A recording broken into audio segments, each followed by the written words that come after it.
প্রথমেই জানিয়ে দিব ইউনুস তারেক মোদির গোপন ডিলের বিস্ফোরণ ক্ষমতায় এসে কেন বদলে গেল বিএনপি, পর্দার আড়ালের ভয়ঙ্কর সত্য ফাঁস। জানিয়ে দিব জনগণের ভোট নাকি সাজানো খেলা, ক্ষমতার আড়ালে কি চলছে, হাসিনার দেখানো পথেই তারেক পতনের গোপন কাউন্টডাউন শুরু। এবং সবশেষে দেখবেন জুলাই সনদে বিএনপির আপত্তি, বিএনপিকে যে বার্তা দিলেন সেনাপ্রধান, এক বক্তব্যে রাজনৈতিক অঙ্গনে তোলপাড়। এতক্ষণ শুনছিলেন সংবাদ শিরোনাম, এখন থাকছে বিস্তারিত। এটা যেন এক অদ্ভুত গোলক ধাঁধা। বাইরে থেকে দেখলে মনে হয় ঘটনাগুলো বিচ্ছিন্ন, কিছু রাজনৈতিক সিদ্ধান্ত, কিছু প্রশাসনিক নীরবতা, কিছু কূটনৈতিক তৎপরতা। কিন্তু একটু গভীরে তাকালেই বোঝা যায় সবকিছুই এক অদৃশ্য সুতায় বাঁধা। বাংলাদেশের রাজনীতি এখন ঠিক সেই জায়গায় এসে দাঁড়িয়েছে যেখানে দৃশ্যমান ঘটনার চেয়ে অদৃশ্য সমীকরণই বেশি শক্তিশালী হয়ে উঠছে। সামনে যা দেখা যাচ্ছে তার আড়ালে যে আরও বড় কিছু রচনা হচ্ছে, এটা অস্বীকার করার উপায় নেই। রাজনীতির ইতিহাস আমাদের বারবার একটা শিক্ষা দিয়েছে, সবচেয়ে বিপজ্জনক সময়টা আসে তখনই যখন ক্ষমতায় থাকা পক্ষ নিশ্চিত হয়ে যায় যে সব কিছু তাদের নিয়ন্ত্রণে আছে। এই অতিরিক্ত আত্মবিশ্বাসী ধীরে ধীরে পতনের বীজ বপন করে। শাসকেরা তখন আর আশেপাশের সতর্ক সংকেতগুলো দেখতে পায় না। তারা ধরে নেয় পরিস্থিতি স্থিতিশীল, জনগণ শান্ত, বিরোধী শক্তি দুর্বল। অথচ বাস্তবে সেই সময়টাই হয় জমে ওঠা অসন্তোষের নীরব প্রস্তুতির সময়। আজকের বাংলাদেশের রাজনৈতিক বাস্তবতাও ঠিক সেই বিপজ্জনক আত্মবিশ্বাসের মধ্য দিয়েই এগোচ্ছে, ধীরে, নীরবে, কিন্তু হিসাব কষে। ত্রয়োদশ জাতীয় সংসদ নির্বাচনের পর বাইরে থেকে দৃশ্যটা খুব মসৃণ মনে হচ্ছে। সরকার গঠিত হয়েছে, শপথ হয়েছে, মন্ত্রণালয় বণ্টন হয়েছে, সব কিছু যেন নিয়মমাফিক এগিয়েছে। কিন্তু প্রশ্নটা হচ্ছে, এই অতিরিক্ত মসৃণতা কি সত্যিই স্বাভাবিক? রাজনীতিতে যখন সবকিছু খুব সহজে ঘটে তখনই সন্দেহ জাগে, এই সহজতার পেছনে কি আগেই অনেক কিছু ঠিক করে রাখা হয়নি? কারণ রাজনীতিতে প্রকৃত রূপান্তর কখনোই এত নির্বিঘ্ন হয় না। পরিবর্তনের পথে সাধারণত থাকে সংঘাত, দর কষাকষি, টানাপোড়েন। কিন্তু এখানে যেন সবকিছু খুব পরিকল্পিতভাবে ঠিকঠাক হয়ে যাচ্ছে। নির্বাচনের আগের গণভোটে ৬৮% মানুষ রাষ্ট্র সংস্কারের পক্ষে রায় দিয়েছিল। জনগণের বার্তাটা ছিল স্পষ্ট, তারা নতুন কাঠামো চায়, ক্ষমতার ভারসাম্য চায়, একক নিয়ন্ত্রণ ভাঙতে চায়। অথচ ক্ষমতায় এসেই বিএনপি যে প্রথম বড় সিদ্ধান্তটি নিল, সেটি ছিল সংবিধান সংস্কার পরিষদের শপথ বর্জন। এখানেই গল্পের আসল মোড়। এটা শুধু একটি রাজনৈতিক সিদ্ধান্ত নয়, এটা একটি স্পষ্ট সিগন্যাল। এই সিগন্যাল বলছে, ক্ষমতায় এলেও সিস্টেম বদলাতে আমরা আগ্রহী নই। কারণ সিস্টেম বদল মানেই ক্ষমতা ভাগ করা, আর ক্ষমতা ভাগ মানেই নিয়ন্ত্রণ কমে যাওয়া। প্রশ্ন উঠছে, তাহলে কি বিএনপি সত্যিই নতুন রাজনীতির প্রতিশ্রুতি নিয়ে আসেনি, নাকি পুরনো কাঠামোর ভেতরেই নিজেদের নিরাপদ জায়গা করে নিতে চায়? এই সন্দেহের পরের স্তর আরও গভীর। নির্বাচনের দিন বড় ধরনের সহিংসতা হয়নি, এটা সত্য, কিন্তু ভোট গণনা নিয়ে একের পর এক অভিযোগ উঠেছে। বিভিন্ন আসনে অভিযোগ এসেছে যে এজেন্টদের বের করে দেওয়া হয়েছে, শেষ মুহূর্তে ফল পাল্টে গেছে, কোথাও কোথাও অস্বাভাবিক ব্যবধান তৈরি হয়েছে। সবচেয়ে আশ্চর্যের বিষয় হল, এই অভিযোগগুলোর বিপরীতে প্রশাসনের নীরবতা। মোহাম্মদ ইউনুসের নেতৃত্বাধীন প্রশাসন কার্যত কোনো দৃশ্যমান উদ্যোগ নেয়নি। প্রশ্ন জাগে, যদি নির্বাচন পুরোপুরি স্বচ্ছ হয়ে থাকে তাহলে এত অভিযোগ কেন? আর যদি অভিযোগ থাকে তাহলে তদন্ত কোথায়? এই নীরবতা কি কাকতালীয়, নাকি হিসাব করা নীরবতা, একটি ক্যালকুলেটেড সাইলেন্স? প্রশাসনের মহলের একাংশ বলছে, এটি শুধু একটি নির্বাচন নয়, এটি একটি ম্যানেজড ট্রানজিশন। অর্থাৎ ক্ষমতা বদলেছে, কিন্তু নিয়ন্ত্রণ কি আদৌ বদলেছে, নাকি ক্ষমতার কেন্দ্র আগের জায়গাতেই রয়ে গেছে? এই প্রশ্নটাই এখন সবচেয়ে গুরুত্বপূর্ণ।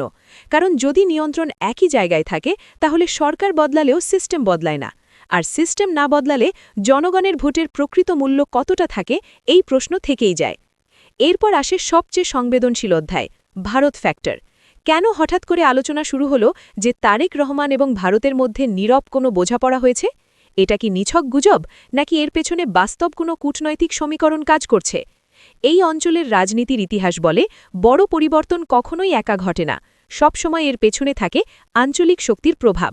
নির্বাচনের পরপরই দেশের বিভিন্ন জায়গায় আবার আওয়ামী লীগের তৎপরতা দেখা যাচ্ছে। অফিস খুলছে, নেতাকর্মীরা সক্রিয় হচ্ছে। প্রশ্ন হচ্ছে, এটা কি স্বতঃস্ফূর্ত, নাকি এর পেছনে কোনো অদৃশ্য অনুমতি কাজ করছে? এখানেই আসে সবচেয়ে বিস্ফোরক প্রশ্ন, শেখ হাসিনাকে কি ফিরিয়ে আনার কোনো আলোচনা চলছে? শুনতে অস্বাভাবিক লাগলেও রাজনীতিতে অসম্ভব অনেক সময় বাস্তব হয়ে ওঠে। সবচেয়ে কার্যকর কৌশল অনেক সময় প্রতিপক্ষকে ধ্বংস করা নয়, বরং তাকে নিয়ন্ত্রণে রাখা। সম্পূর্ণ অনুপস্থিত প্রতিপক্ষ আন্তর্জাতিক চাপ তৈরি করে, কিন্তু একটি নিয়ন্ত্রিত প্রতিপক্ষ যাকে দরকার মতো সামনে বা পেছনে রাখা যায় তা অনেক বেশি কার্যকর। তাহলে কি সেই মডেলই তৈরি হচ্ছে? একক ক্ষমতার ঝুঁকি বুঝে কি একটি ম্যানেজেবল অপোজিশন তৈরি করার চেষ্টা করছে? কিন্তু মাঠের বাস্তবতা অন্য কথা বলছে। জামায়াতে ইসলামী এবং এনসিপি ইতিমধ্যেই এই প্রক্রিয়াকে চ্যালেঞ্জ করেছে। তারা বলছে সংস্কার ছাড়া এই সংসদ গ্রহণযোগ্য নয়। রাজপথে নামার প্রস্তুতিও চলছে। সংসদ বনাম রাজপথ, এই সংঘর্ষ শুরু হলে ফল কি হতে পারে বাংলাদেশের ইতিহাস আমাদের চোখে আঙুল দিয়ে দেখিয়ে দেয়। যখন সংসদ ব্যর্থ হয়, রাজনীতি রাস্তায় নামে, আর একবার রাজনীতি রাস্তায় নামলে তাকে আর সহজে নিয়ন্ত্রণ করা যায় না। সবচেয়ে বড় পরিবর্তনটা আসলে ঘটছে মানুষের মনে। মানুষ ভেবেছিল এবার নতুন কিছু শুরু হবে, কিন্তু এখন তারা দেখছে পুরনো খেলা নতুন নামে চলছে। আর যখন মানুষের আশা ভেঙে যায়, তখন তারা নীরব থাকে না। জুলাইয়ের অভিজ্ঞতা এখনও টাটকা।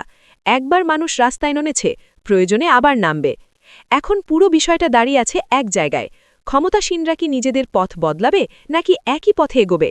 সামনে দুটি রাস্তা খোলা, সমঝোতার পথ ও সংঘাতের পথ। কোনটি বেছে নেওয়া হবে সেটাই ভবিষ্যৎ নির্ধারণ করবে, কারণ রাজনীতি শূন্যস্থান সহ্য করে না। ক্ষমতাসীনরা যদি জনগণের প্রত্যাশা পূরণে ব্যর্থ হয়, তাহলে সেই শূন্যস্থান পূরণ করতে নতুন শক্তি উঠে আসবেই। আর একবার পরিবর্তনের ঢেউ উঠলে তাকে আর থামানো যায় না। জুলাই জাতীয় সনদকে অবৈধ ও সংবিধানের সঙ্গে সাংঘর্ষিক ঘোষণা করার নির্দেশনা চেয়ে হাইকোর্টে রিট দায়ের করা হয়েছে। একই সঙ্গে রিটে জুলাই জাতীয় সনদের কার্যকারিতা স্থগিত রাখার আবেদন জানানো হয়েছে। বুধবার সুপ্রিম কোর্টের আইনজীবী ইউনুস আলী আকন্দ জনস্বার্থে এই রিট দায়ের করেন। বিষয়টি ঘিরে দেশের রাজনৈতিক অঙ্গনে নতুন করে উত্তেজনা তৈরি হয়েছে। রিট আবেদনে নির্বাচন কমিশন, জাতীয় সংসদের স্পিকার, আইন, বিচার ও সংসদ বিষয়ক সচিব সহ সংশ্লিষ্ট কর্তৃপক্ষকে বিবাদী করা হয়েছে। আইনজীবী ইউনুস আলী আকন্দ জানান, জুলাই জাতীয় সনদ বর্তমান সংবিধানের সঙ্গে সরাসরি সাংঘর্ষিক। তার যুক্তি অনুযায়ী গণভোটের মাধ্যমে যে সিদ্ধান্ত গৃহীত হয়েছে সেটি বাস্তবায়নের আগে সাংবিধানিক প্রক্রিয়ার মধ্য দিয়ে যেতে হবে। কিন্তু সেই প্রক্রিয়া অনুসরণ না করেই জুলাই জাতীয় সনদের কার্যকারিতা চালু করার উদ্যোগ নেওয়া হয়েছে, যা আইনগতভাবে গ্রহণযোগ্য নয়। আইনজীবীর পক্ষ থেকে আরও বলা হয়, সংবিধান সংশোধন বা রাষ্ট্র কাঠামোতে বড় ধরনের পরিবর্তন আনতে হলে সংসদের মাধ্যমে নির্ধারিত সাংবিধানিক প্রক্রিয়া অনুসরণ বাধ্যতামূলক। গণভোটের মাধ্যমে জনগণের মতামত নেওয়া যেতে পারে, কিন্তু সেটি সরাসরি সংবিধানের ওপর প্রাধান্য পায় না। ফলে জুলাই জাতীয় সনদকে কার্যকর করা হলে তা সাংবিধানিক কাঠামোর বাইরে চলে যাবে এবং ভবিষ্যতে বড় ধরনের সাংবিধানিক সংকট সৃষ্টি হতে পারে। আগামী সপ্তাহে বিচারপতি রাজিক আল জলিলের নেতৃত্বাধীন হাইকোর্ট বেঞ্চে রিট আবেদনটির ওপর শুনানি হতে পারে বলে জানিয়েছেন আবেদনকারী আইনজীবী। এই শুনানিকে কেন্দ্র করে রাজনৈতিক মহল এবং আইন বিশেষজ্ঞদের মধ্যে ব্যাপক আগ্রহ তৈরি হয়েছে, কারণ আদালতের সিদ্ধান্তের ওপর নির্ভর করছে জুলাই জাতীয় সনদের ভবিষ্যৎ এবং সরকার ঘোষিত সংস্কার প্রক্রিয়ার গতি প্রকৃতি। এদিকে গণভোটকে ঘিরেও পৃথক আইনি চ্যালেঞ্জ এসেছে। গত 12 ফেব্রুয়ারি অনুষ্ঠিত হওয়া গণভোটের বৈধতা প্রশ্নবিদ্ধ করে এবং 13 ফেব্রুয়ারি ঘোষিত ফল বাতিল চেয়ে 17 ফেব্রুয়ারি হাইকোর্টে আরেকটি রিট দায়ের করা হয়।